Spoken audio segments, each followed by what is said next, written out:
Chapitre 42. La fin de la tragédie. Au terme des 1000 ans, le Fils de Dieu redescend sur la terre, accompagné de la multitude des rachetés, et d'un cortège d'êtres angéliques. Du haut de la nue, en sa majesté terrifiante, il ordonne aux impénitents de se relever de la tombe, pour recevoir leur rétribution. Ils sortent de la terre nombreux, comme le sable de la mer. Quel contraste avec les bienheureux de la première résurrection!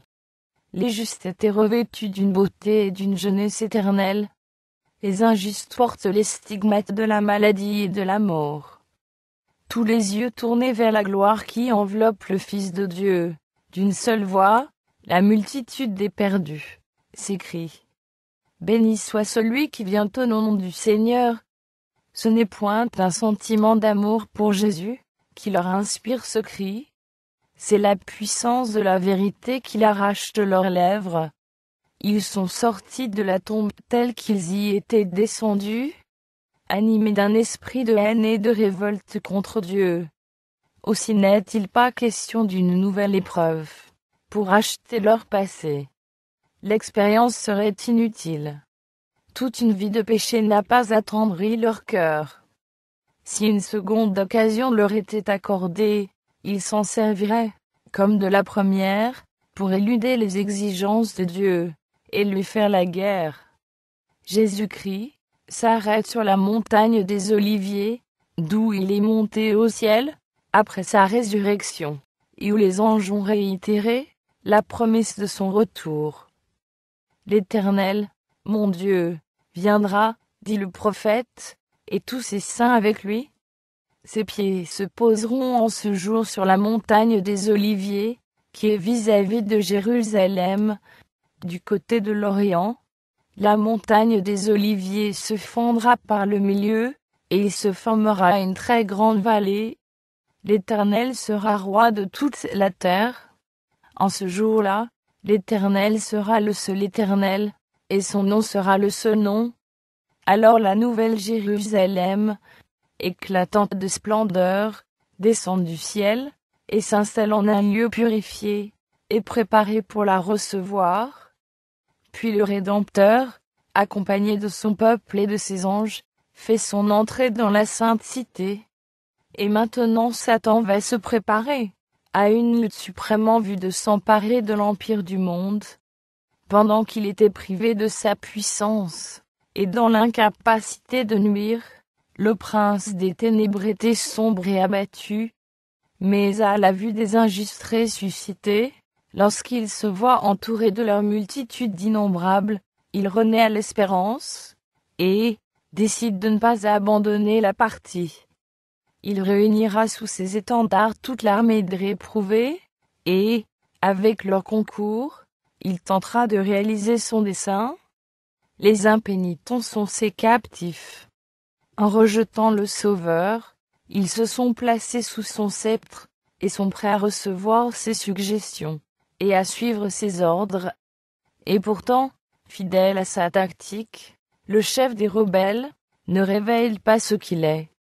Il se donne pour le prince légitime de la terre, et prétend avoir été injustement frustré de ses droits. Se présentant en libérateur devant ses sujets égarés, il leur assure que sa puissance les a tirés de la tombe, et leur annonce qu'il est sur le point de les arracher à la plus cruelle des tyrannies. Le Fils de Dieu s'étant effacé, Lucifer se met à opérer des miracles, pour appuyer ses dires. Il rend le faible fort. Il inspire à chacun son ambition et son énergie, et propose à ses sujets de les conduire à l'assaut de l'ennemi, et de s'emparer de la cité de Dieu. Fou d'orgueil et de rage, il donne conscience de leur grand nombre aux millions de ressuscités, et leur déclare qu'à leur tête, il se fait fort de s'emparer de la ville, et de rentrer en possession de son trône et de son royaume. Il y a dans cette foule des antédiluviens qui ont joui d'une longévité extraordinaire. Ces hommes, d'une stature élevée, et d'une rare intelligence, s'étaient soumis à l'empire des anges déchus, et avaient consacré leur talent et leur science à établir leur propre gloire. Il en est, dont le génie artistique avait fait d'eux les idoles de leurs contemporains, mais dont la cruauté et les inventions pernicieuses avaient souillé la terre, oblitéré l'image de Dieu en l'homme, et provoqué leur extirpation par le déluge. Là se trouvent des rois et des généraux qui ont vaincu des nations, de vaillants capitaines qui n'ont jamais perdu une bataille, des guerriers fiers et ambitieux, dont l'approche faisait trembler les royaumes. La mort ne les a pas changés. En sortant de la tombe, ils reprennent le cours de leurs pensées là, où ils les avaient abandonnés, et restent altérés de la même soif de vaincre leurs ennemis. Après avoir tenu conseil avec ses anges, Satan délibère avec ses rois et ses puissants conquérants. Évaluant ensemble leurs forces numériques, ils estiment que l'armée enfermée dans l'enceinte de la ville d'or est peu considérable comparée à la leur, et que la victoire est possible. En conséquence, des plans sont arrêtés pour s'emparer des richesses et de la gloire de la Nouvelle Jérusalem, et l'on se dispose immédiatement à les mettre à exécution. D'habiles armuriers fabriquent les instruments de guerre. Des chefs militaires, célèbres par leurs exploits, organisent ces foules de soldats en divisions et en corps d'armée.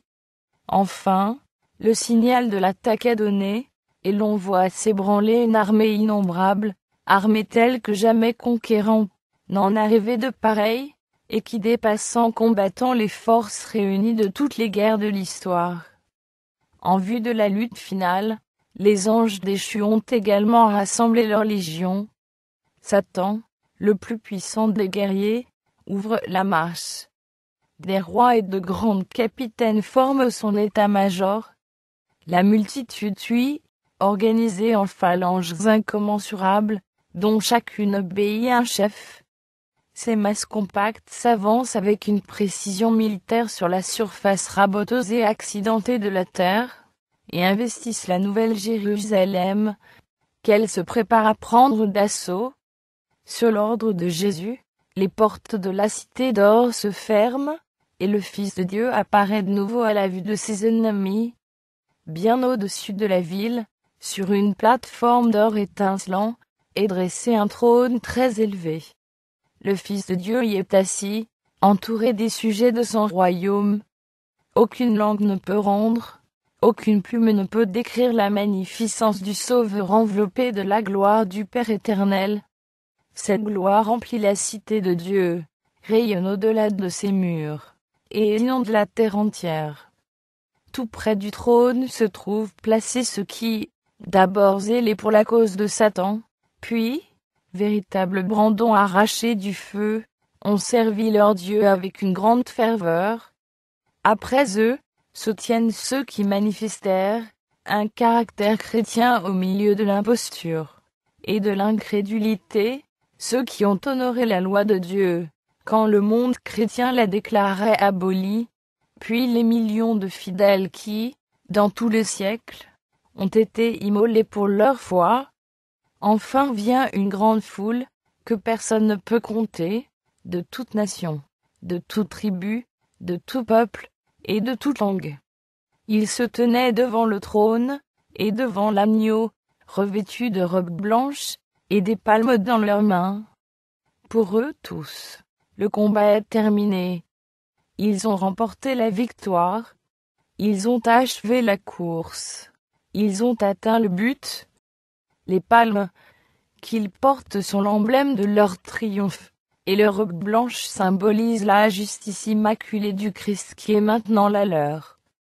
Un chant de louange auquel se joignent les séraphins et les anges, et qui se répercute à l'infini sous les veaux du ciel, est alors entonné par les rachetés. Le salut est à notre Dieu, qui est assis sur le trône, et à l'agneau.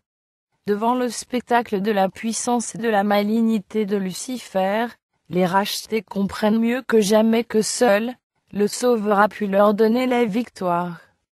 Dans cette glorieuse multitude, personne ne s'attribue le salut, personne ne prétend avoir vaincu par sa force ou sa vertu, Les élus ne mentionnent pas ce qu'ils ont fait ou enduré.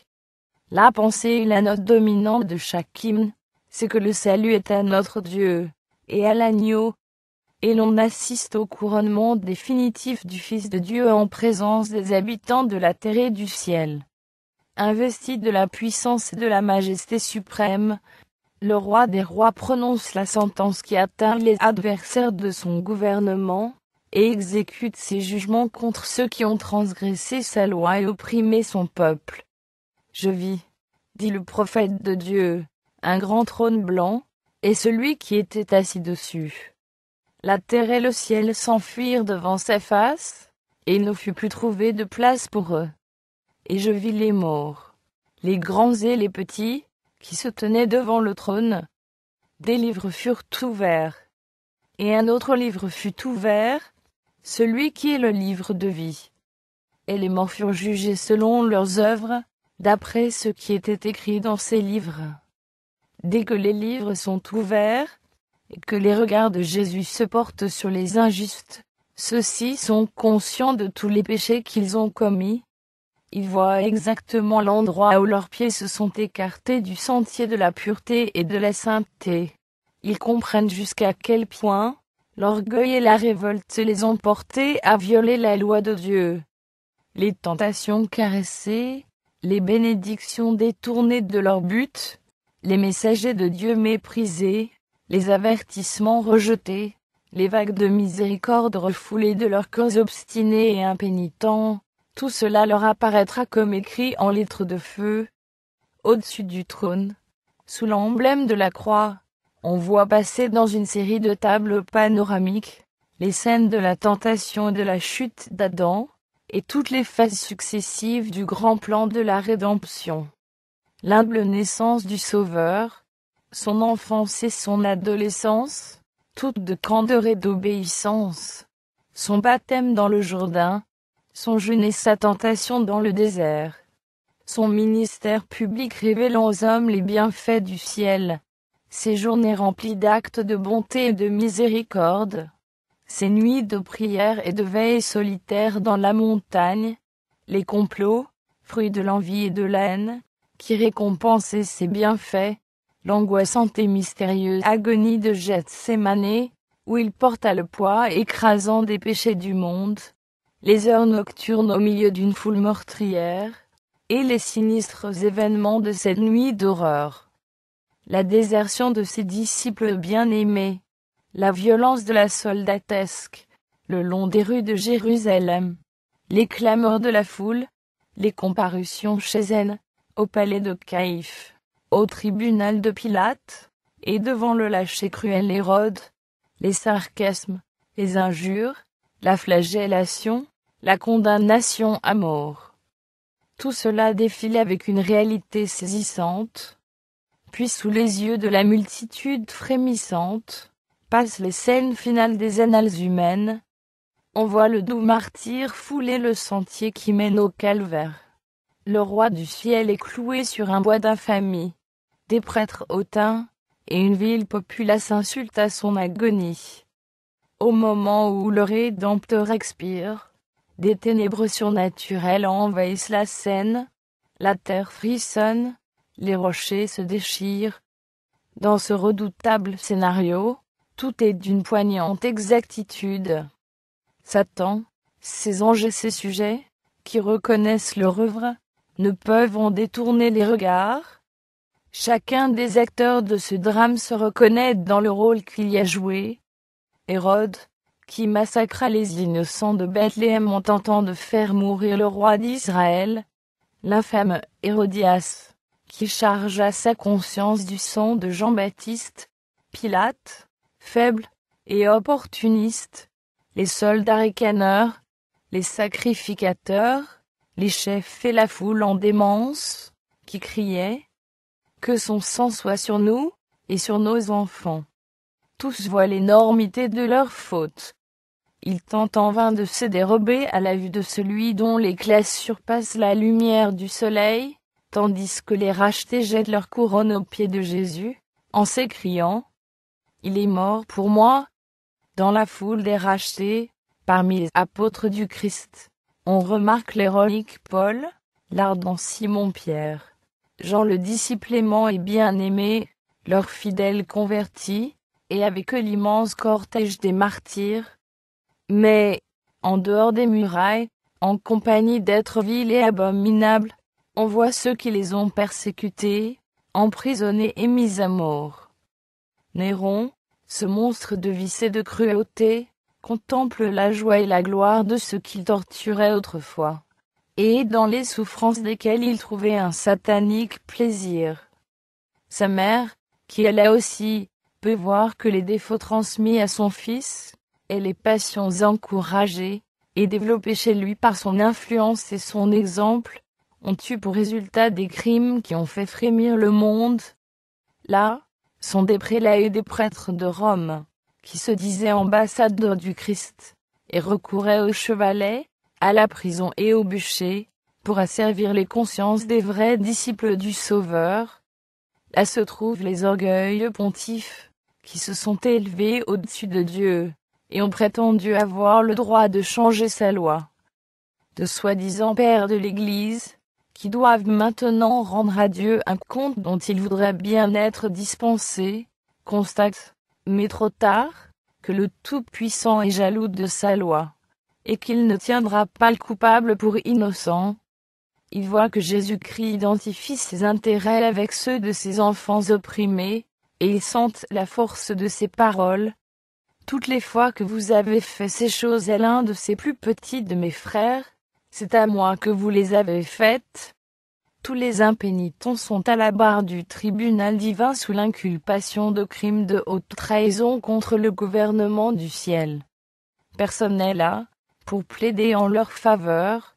Ils sont sans excuse, et la peine de la mort éternelle est prononcée contre eux. Il est désormais évident que le salaire du péché n'est ni noble indépendance, ni la vie éternelle, mais l'esclavage, la ruine et la mort. Les méchants voient ce qu'ils ont perdu par leur vie d'insoumission. Ils ont méprisé le poids éternel d'une gloire infiniment excellente qui leur était offerte. Combien elle leur paraît désirable aujourd'hui? Tout cela, s'écrie l'âme perdue. J'aurais pu le posséder, mais j'ai jugé bon d'y renoncer. Étrange aberration. J'ai échangé la paix, le bonheur et la gloire contre la douleur, l'infamie et le désespoir. Tous voient que leur exclusion du ciel est juste. Ils ont dit eux-mêmes par leur manière de vivre: nous ne voulons pas que ce Jésus règne sur nous. Comme fascinés, les perdus ont suivi des yeux le couronnement du Fils de Dieu. Ils voient dans ses mains les tables de la loi divine, les statuts qu'ils ont méprisés et transgressés. Ils assistent au transport de ravissement et d'adoration des rachetés. Ils entendent leurs cantiques, dont les ondes mélodieuses, montant de la sainte cité, passent sur la mer humaine qui l'entoure. Alors, tous ensemble, ils s'écrient d'une même voix: tes œuvres sont grandes et admirables, Seigneur Dieu Tout-Puissant. Tes voies sont justes et véritables, Roi des nations. Et tombant sur leur face, ils adorent le Prince de la vie. Satan semble paralysé en contemplant la gloire et la majesté du Fils de Dieu. L'ancien chérubin, oint pour protéger, se souvient d'où il est tombé. Quelle chute pour ce séraphin, pour ce fils de l'aurore. Il se voit banni pour toujours des conseils, dont il était autrefois un membre honoré.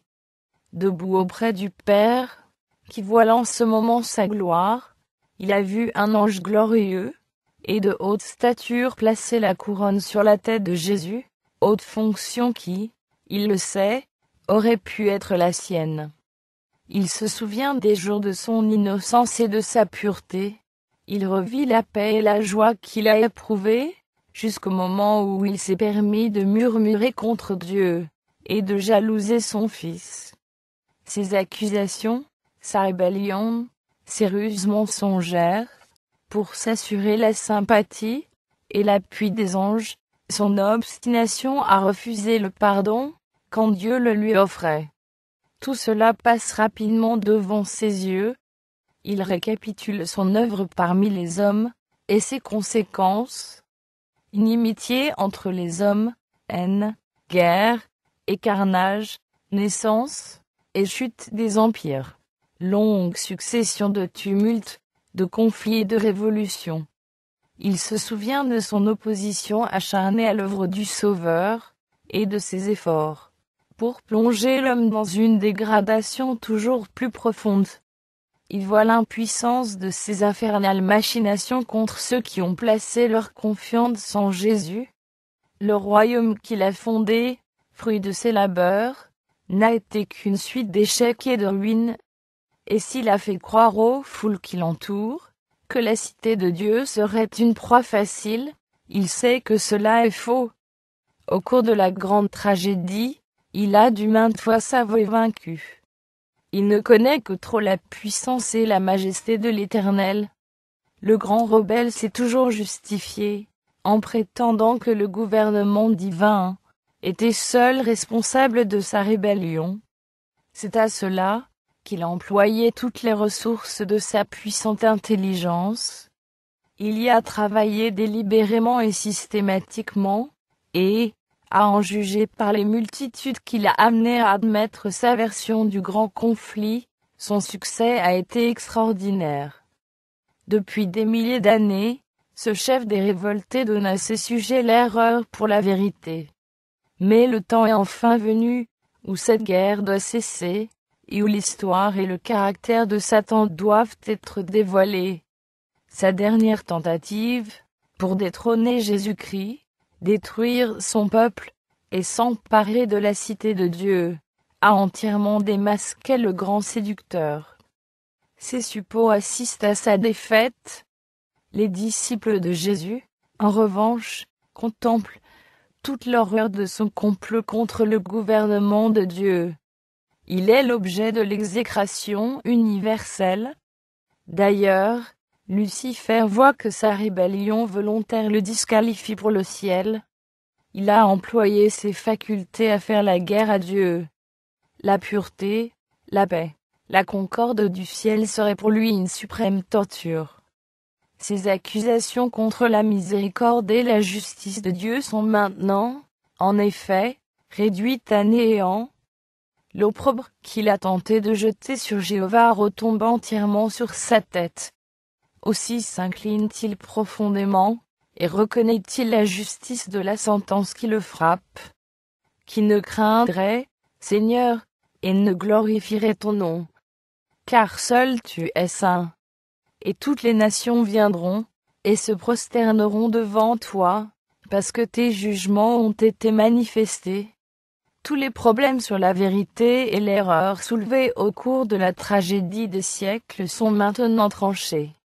Les résultats de la révolte contre les commandements de Dieu ont été manifestés aux yeux de toutes les intelligences créées. Les conséquences du gouvernement de Satan, par opposition à celui de Dieu, sont visibles aux yeux de l'univers. Satan est condamné par ses propres œuvres. La sagesse, la justice et la bonté de Dieu sont pleinement établies. Il est clair que, dans ce grand conflit, Dieu n'a jamais eu en vue que le salut éternel de son peuple, et le bien de tous les mondes qu'il a créés. Durant l'éternité, l'histoire du péché témoignera que le bonheur des créatures de Dieu est inséparable de l'obéissance à sa loi. Aussi, en présence de tous les faits de la grande tragédie, l'univers entier, tant les rebelles que les saints, s'écrie en chœur. Tes voies sont justes et véritables, roi des nations. Toutes tes œuvres te loueront, ô Éternel, et tes fidèles te béniront. Le grand sacrifice consenti par le Père et le Fils en faveur de l'homme, apparut devant tous les yeux avec une clarté indiscutable. L'heure est venue où Jésus-Christ va occuper la position qui lui revient, et où il va être élevé au-dessus de toute principauté, de toute puissance, et de tout nom qui peut se nommer. C'est à cause de la joie qui lui était proposée, celle d'amener beaucoup de fils à la gloire, qu'il a enduré la croix et méprisé l'ignominie. La douleur et l'opprobre ont été inconcevables. Mais la joie et la gloire le sont davantage encore.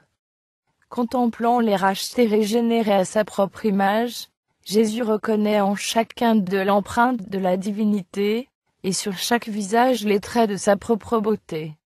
Il voit en eux les fruits du travail de son âme, et il est satisfait.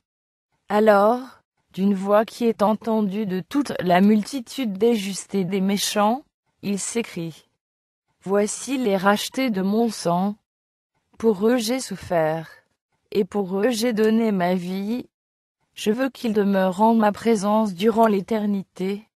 De la bouche de ceux qui, devant le trône, sont vêtus de robes blanches, s'élève ce chant de louange. L'agneau qui a été immolé est digne de recevoir la puissance, la richesse, la sagesse, la force, l'honneur, la gloire et la louange.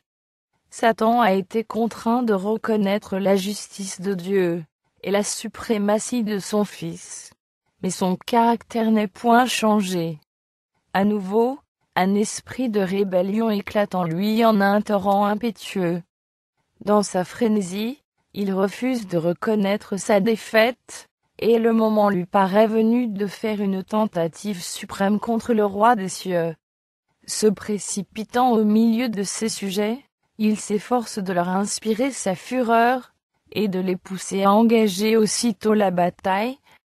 Mais parmi les millions d'êtres qu'il a entraînés dans sa révolte, aucun ne veut plus maintenant reconnaître sa suprématie. Son règne est terminé. Tout en nourrissant contre Dieu la même haine que lui, les méchants voient que leur cause est désespérée, et qu'ils ne peuvent rien contre Jéhovah. Leur rage se tourne alors contre Satan, et contre ceux qui l'ont aidé à les tromper. Parce que tu prends ta volonté pour la volonté de Dieu, dit le Seigneur, voici, je ferai venir contre toi des étrangers, les plus violents d'entre les peuples. Ils tireront l'épée contre ton éclatante sagesse, et ils souilleront ta beauté. Ils te précipiteront dans la fosse. Je te fais disparaître, chérubin protecteur, du milieu des pierres étincelantes. Je te jette par terre.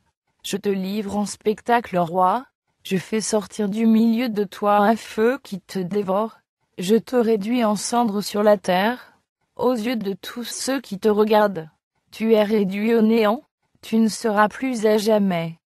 Toute chaussure qu'on porte dans la mêlée, tout vêtement guerrier roulé dans le sang, seront livrés aux flammes, pour être dévorés par le feu. La colère de l'Éternel va fondre sur toutes les nations, et sa fureur sur toute leur armée.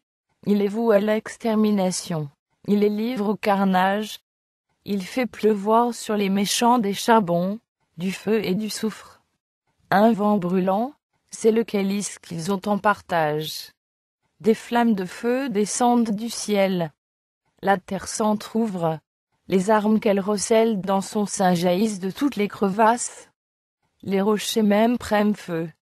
Le jour est venu, ardent comme une fournaise, où les éléments embrasés se dissoudront, et où la terre, avec les œuvres qu'elle renferme, sera consumée.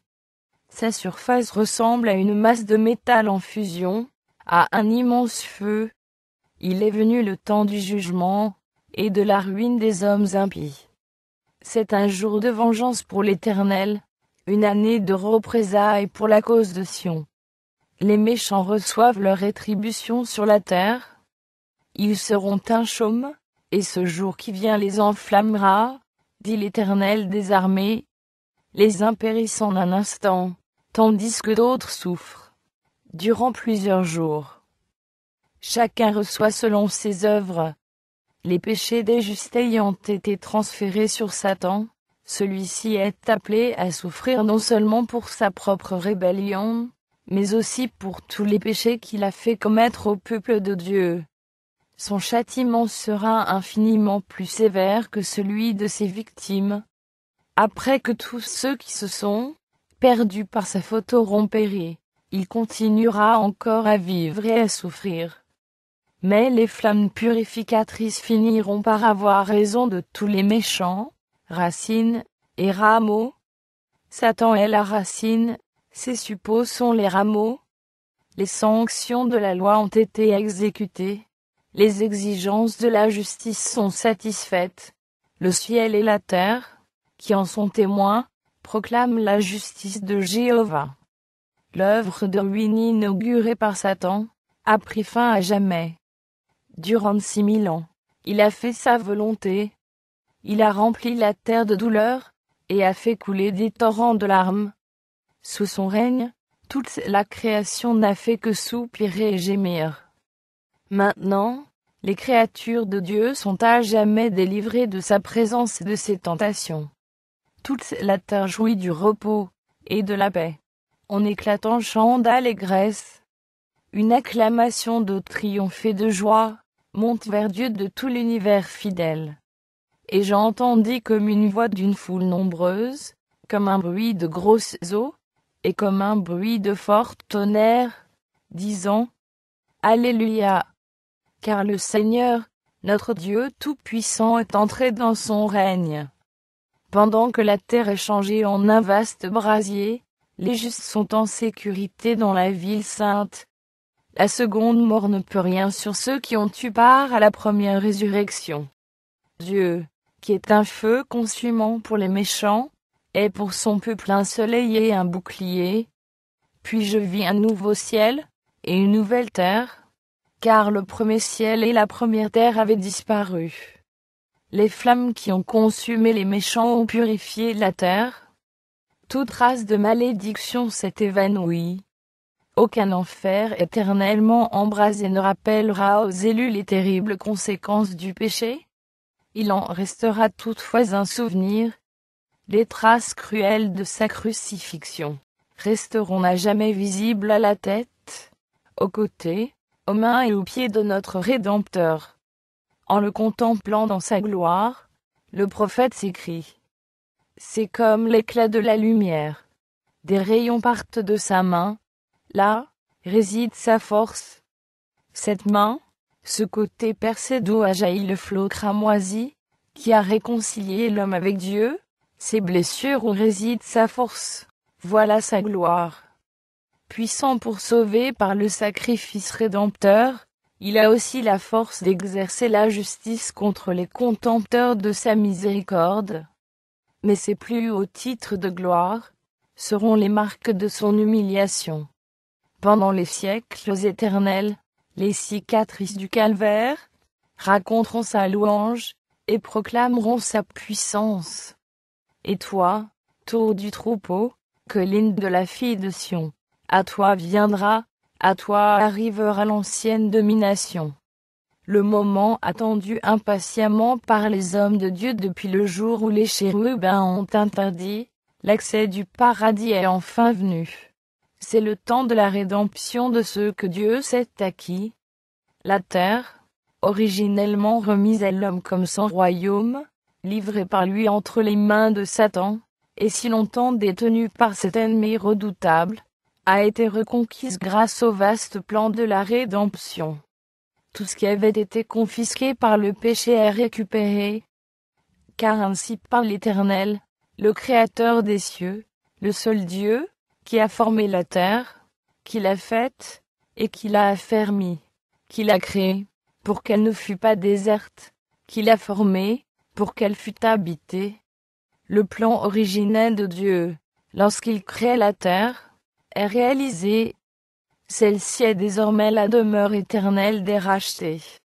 Les justes posséderont la terre, et y demeureront à toujours. La crainte de trop matérialiser l'héritage éternel a poussé plusieurs personnes à spiritualiser, à rendre inconsistantes les promesses qui nous le décrivent comme notre demeure future. Jésus assura à ses disciples qu'il allait leur préparer des places dans la maison du Père.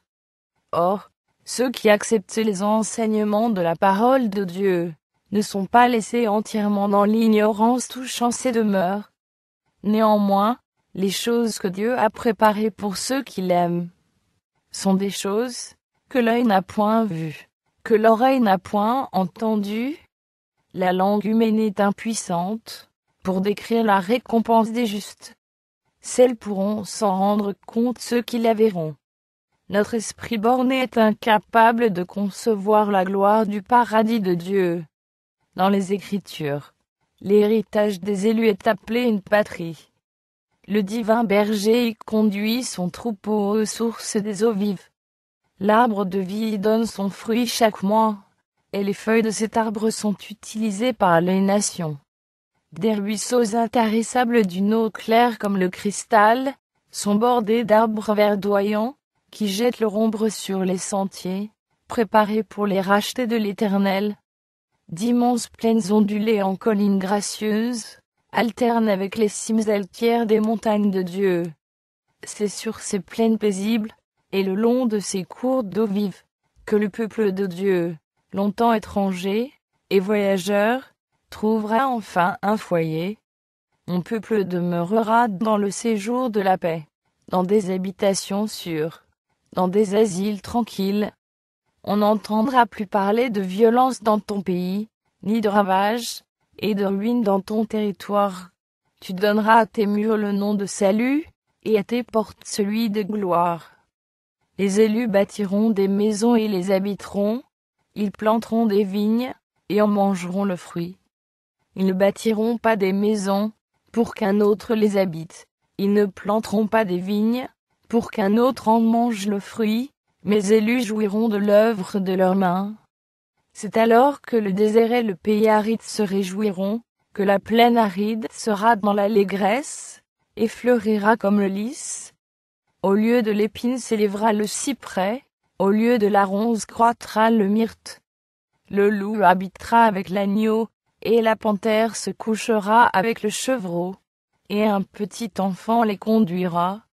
Il ne se fera ni tort ni dommage sur toute ma montagne sainte, dit l'Éternel.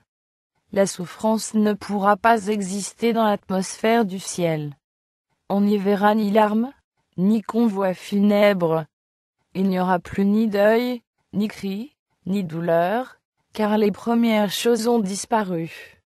Aucun habitant ne dit « Je suis malade », couronne éclatante, dans la main de l'Éternel, turban royal, dans la main de ton Dieu, la nouvelle Jérusalem, sera la métropole de la terre glorifiée. Son éclat sera semblable à celui d'une pierre très précieuse, d'une pierre de jaspe, transparente comme du cristal. Les nations marcheront à sa lumière, et les rois de la terre y apporteront leur gloire. Je ferai de Jérusalem mon allégresse, et de mon peuple ma joie. Voici le tabernacle de Dieu avec les hommes. Il habitera avec eux, et ils seront son peuple, et Dieu lui-même sera avec eux. Dans la ville de Dieu, il n'y aura plus de nuit. Nul n'aura besoin de repos. On ne se lassera pas de faire la volonté de Dieu, et de louer son nom. Nous éprouverons toujours la fraîcheur d'un éternel matin. Ils n'auront besoin ni de lampe ni de lumière, parce que le Seigneur Dieu les éclairera. Le soleil sera éclipsé par une clarté qui n'éblouira pas le regard, mais qui pourtant surpassera infiniment l'éclat de midi. La gloire de Dieu et de l'agneau inondera la sainte cité, d'ondes incandescentes. Les rachetés circuleront dans la glorieuse phosphorescence d'un jour perpétuel. L'apôtre Jean ne vit point de temple dans la ville, car le Seigneur Dieu Tout-Puissant est son temple, ainsi que l'agneau. Le peuple de Dieu sera admis dans la communion du Père et du Fils. Aujourd'hui nous voyons au moyen d'un miroir, d'une manière obscure, dans la nature. Dans ses voies envers les hommes, Dieu nous apparaît comme dans un miroir. Alors, nous le verrons face à face, sans voile. Nous serons en sa présence, et contemplerons sa gloire. Les rachetés connaîtront, comme ils ont été connus, l'amour et la sympathie que le Seigneur a implantés dans nos cœurs trouveront leur emploi le plus légitime, et le plus doux. Une pure communion avec des êtres saints, une vie sociale harmonieuse avec les anges, et les bienheureux de tous les siècles, qui ont lavé et blanchi l'Europe dans le sang de l'agneau, des liens sacrés unissant la famille qui est dans les cieux à celle qui est sur la terre, voilà ce qui constituera la félicité des rachetés. Dans la nouvelle terre, des intelligences immortelles contempleront avec ravissement les merveilles de la puissance créatrice, et les mystères de l'amour rédempteur. Plus d'ennemis rusés et cruels pour nous entraîner loin de Dieu. Toutes nos facultés pourront se développer, tous nos talents s'épanouir. L'acquisition de connaissances nouvelles ne fatiguera pas notre esprit, ne lassera point notre énergie. Les plus grandes entreprises seront menées à bien. Les plus hautes aspirations seront satisfaites, les plus sublimes ambitions réalisées. Et, néanmoins, il y aura toujours de nouvelles hauteurs à gravir, de nouvelles merveilles à admirer, de nouvelles vérités à approfondir, mettant en réquisition toutes les facultés de l'esprit, de l'âme et du corps. Les trésors inépuisables de l'univers seront proposés à l'étude des rachetés de Dieu. Des délices inexprimables attendent les enfants de la nouvelle terre auprès d'êtres qui n'ont jamais péché, et dont ils partageront la joie et la sagesse. Dégagés des entraves de la mortalité, ils seront emportés en un vol inlassable vers les mondes lointains, qui ont frémi au spectacle des misères humaines et entonné des chants de joie chaque fois qu'ils apprenaient le salut d'un pécheur. Les élus participeront avec eux au trésor de science et d'intelligence accumulés au cours des siècles, par la contemplation des œuvres de Dieu. Ils verront sans voile les gloires de l'espace infini constellé de soleils et de systèmes planétaires, parcourant avec ordre leurs orbites autour du trône de la divinité. Tous les objets de la création, du plus petit au plus grand, porteront la signature du Créateur, et manifesteront les richesses de sa puissance. À mesure qu'ils se dérouleront, les siècles éternels apporteront avec eux des révélations toujours plus glorieuses de Dieu et de son Fils. Le progrès dans l'amour, la révérence et le bonheur marchera de pair avec celui des connaissances. Plus les hommes apprendront à connaître Dieu, plus aussi grandira leur admiration de son caractère. Et au fur et à mesure que Jésus dévoilera aux élus les mystères de la rédemption et les résultats du grand conflit avec Satan, leurs cœurs tressailliront d'amour et de joie, et le cœur de louange exécuté par 1000 millions de rachetés s'enflera, puissant et sublime. Toutes les créatures qui sont dans le ciel, sur la terre, sous la terre, sur la mer, et tout ce qui s'y trouve, je les entendis qui disaient: à celui qui est assis sur le trône, et à l'agneau, soit la louange, l'honneur, la gloire et la force, au siècle des siècles. La grande tragédie est terminée. Le péché et les pécheurs ne sont plus. L'univers est purifié. Dans l'immense création, tous les cœurs éprouvent la même allégresse. Des ondes de vie, de lumière et de joie, jaillissant du trône du Créateur, envahissent les derniers recoins de l'espace infini, de l'atome le plus imperceptible au monde les plus vastes, tant des êtres animés que des objets inanimés s'élèvent, par la voix de leur beauté incomparable et de leur joie sans mélange, un cantique d'allégresse proclamant que Dieu est amour.